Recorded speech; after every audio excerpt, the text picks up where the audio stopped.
Welcome back everyone, and it's time to go balls deep. Some of you guys from my solo leveling videos should know by now that I've been reading manhwas and general webcomics for a while now, from Solo Leveling, Tales of Demons and Gods, and literally many others. But Tower of God was one of my first webcomics, so hearing it was getting an anime adaptation was like literally the highlight of this year. If this does become successful, including God of High School, I'm sure it will be a big win for the anime community as a whole. I really want to go in depth in this masterpiece, but to do that I need your guys' support, so make sure you smash that like button and suggest what topics you want covered. Join our Discord so you can be part of the balls deep discussion. In this video though, I'm going to be explaining pretty much everything you need to know about Zahard and the 10 great families. A lot of you guys have been asking for that on our community post and Discord. But before I begin, I have to give a fair warning that this video will contain some spoilers for the anime only watchers, but I'll try to keep things informative and historical as possible. With that guys, let's cue the intro.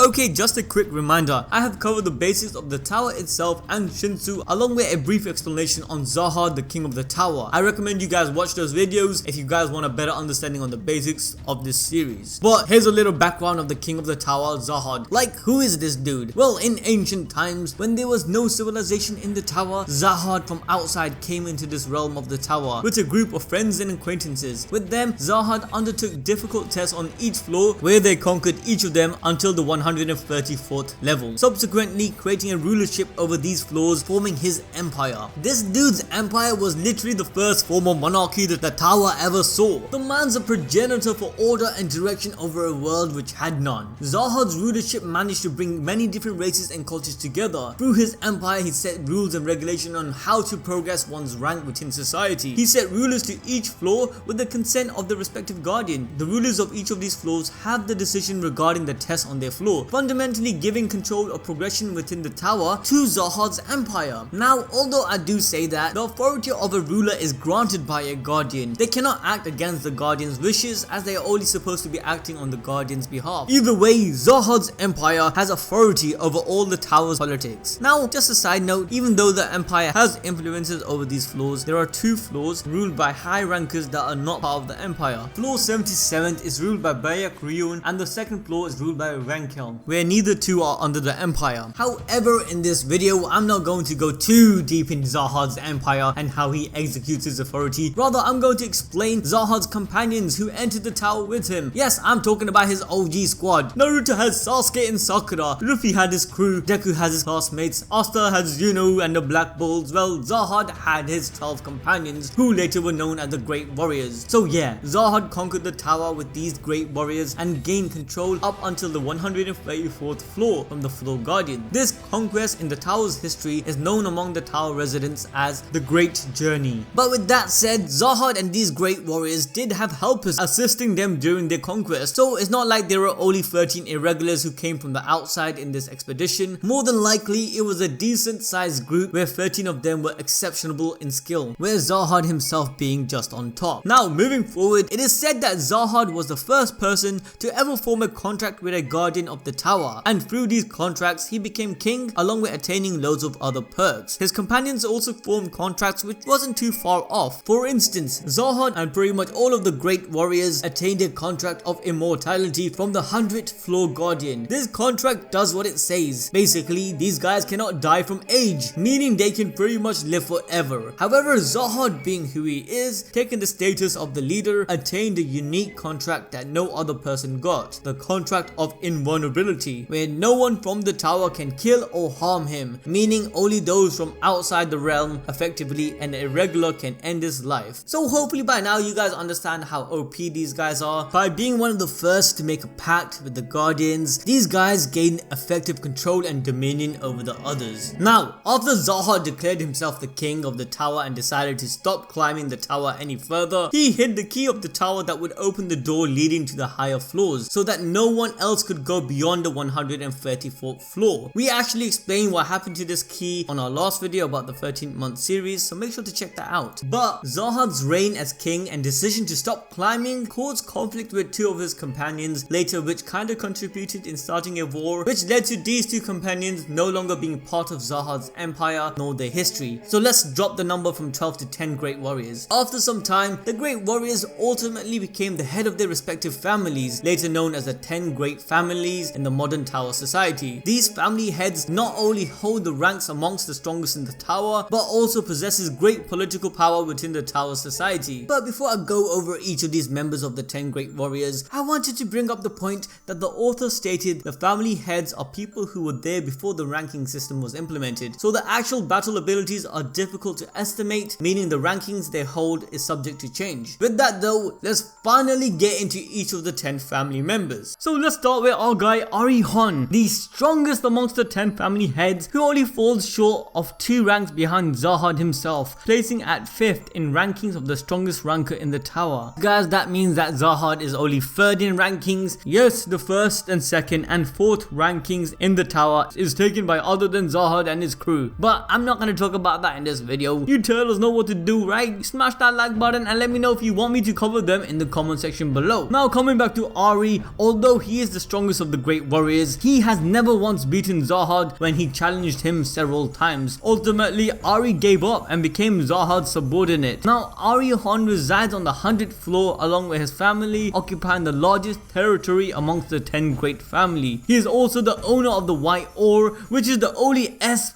rank weapon inside the tower. Its name comes from the warriors within the tower who says the weapon is so well edged it's like an oarfish, like the legendary White Seal Eel. The legend who crafted this sword for Ari is Maxeth, and since creating this sword he hasn't produced any other weapons. Now Arihaan, being the ruler of the 100th floor, has a reputation for giving the regulars extremely difficult special tests, but with an incredible reward. Although only 2 people are known to have passed this test, one of them being his daughter, as most regulars don't even bother trying. It's like a next level boss mode. The first one to pass the test was an irregular named Urek Mazino, who was given the mission to endure Ari's attack for 10 minutes straight, which he successfully did, also contributed to his fame amongst the other rankers. The reward for Urek winning was Ari giving him an entire floor to control. Remember guys, this dude has loads of floors under his rulership. And as I mentioned earlier, the second person to beat his test was his daughter, where the reward for her is unknown, but is said to be very personal and childish. Moving on to the second strongest family head, Khun Udoan. And if it wasn't obvious by now, I'm going to be butchering these guys' name. Now Khun places 6th in rankings, which is just 1 below Ari, and being the head of his family, he fathers many children as he is famous for his lewdness and having the most wives within the 10 families. Yes boys, this guy is a harem king and is literally insane how many kids he has. This is including our boy Khun Agnes, you know who I'm talking about, Bam's best boy. But seriously, we're talking about thousands of kids, and it also poses the question, how does he even remember them all? And most importantly, how is it even possible? Well, I guess the man has been doing the boom boom thing non-stop and he's pretty much immortal. But with this many kids, it brought forth competition between them, which has caused the creation of the official fights within the Khun's family. A bloody and inhumane competition where the children of the Khun family who reaches the age of 10 fight each other to win the title of the true children and are given permission to wear the family crest. And those who lose are known as the abandoned and do not receive the family crest. But Udoan himself says he doesn't have much interest in these things, but he does let it happen. I guess having so many kids, things are bound to get out of control. Now before a certain irregular showed up, Khun Udoan had a reputation for being the strongest spear bearer in history. His nickname is literally the god of spears, and he has incredible combat abilities in terms of melee and rapid Shinsu control, where he is said to be extremely fast and has an incredible amount of electric power. The spear he wields is named Magor. You might remember me mentioning it on our Ignition Weapon Explained video, but this spear is said to be extremely large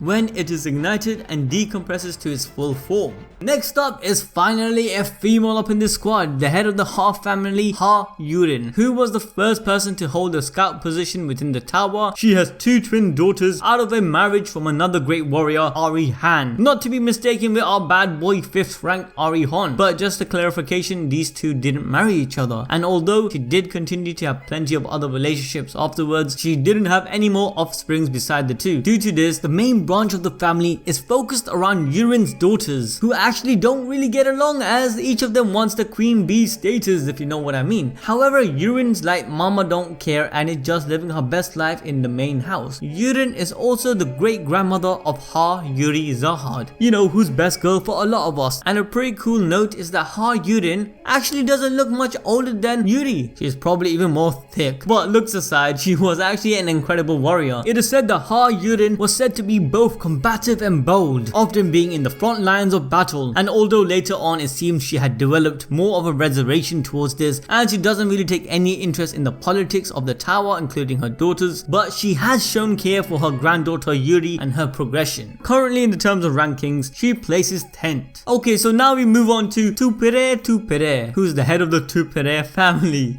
And this character, who has the most redundant name ever, who's the guy, what the heck was that? I'm pretty sure it was French or something. He is the first light bearer in the tower's history. Many people still question how Tupere came to this position, but the answer is always the same. In his words, the heavens gave me the eyes of God.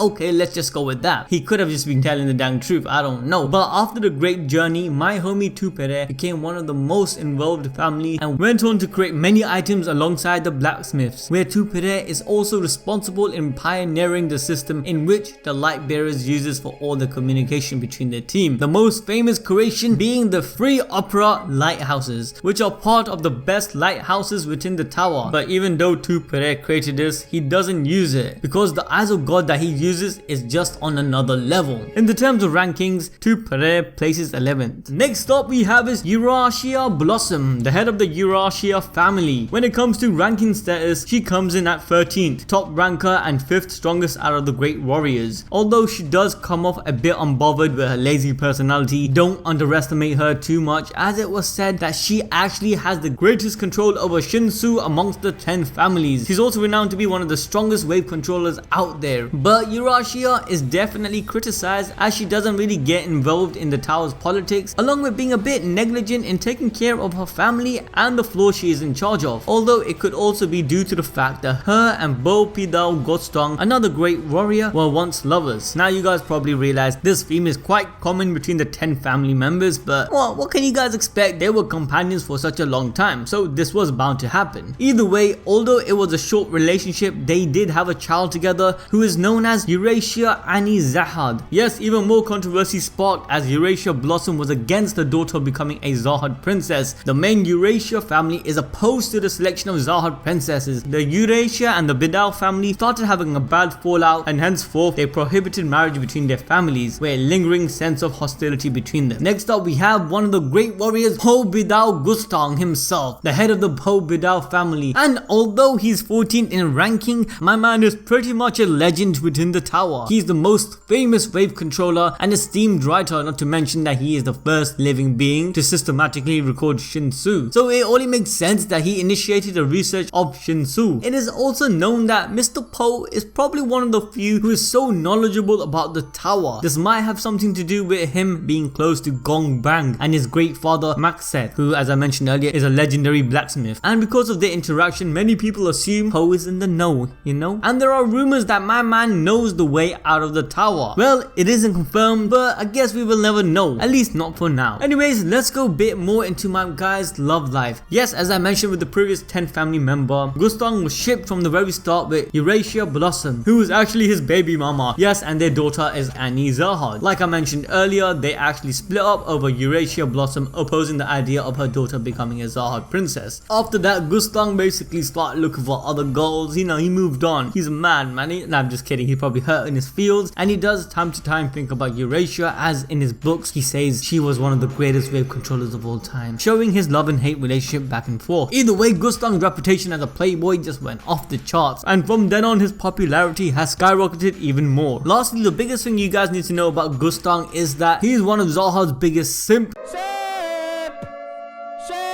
He loves him, and anyone that's not part of Zahard's empire or not close to him, he considered them bugs. He was actually the one to give the idea of the Zahard princess system to Zahard himself. This concept itself is what led to a lot of discord between the 10 families as competition started to escalate. Next up we have is the head of the Hendo Lock family, Hendo Lock Bloodmother. With a name like Bloodmother, it only makes sense that this guy is a badass. Bloodmother is particularly keen to taking the place of a defender, a limited position that keeps the spear bearer or a light bearer safe during a fight. So for example, you can catch him defending someone like our boy, the greatest spear bearer within the tower, Kun Uduan. In fact, in one instance when they teamed up, they were pretty much impossible to defeat. Obviously, being a high ranker, he has a talent to fill any other position in battle as well. And with that, he also ranks 16th in the tower. Now there is also another thing about Hendo Lock Bloodmother. As we learned, Zahard and all the great warriors were given immortality by the guardians for the 100th floor for passing its test, but for some unknown reason, Bloodmother wasn't included in this contract. But Mans began to beg the guardian for eternal life, and the guardian was like, okay fine, but only for an equivalent exchange. This is some FMA type of shit. Yes, it's like life for a life. In the end, for extra life, the guardian wanted the life of his kids, and yes, he went with it. In exchange for eternal life, Bloodmother had to give his children and their children the curse of short life. But just to clarify, in the tower, a short life means around 100 years or maybe more for those with a rank of status. It was a tough decision, but of course Bloodmother made the right choice. What the fuck?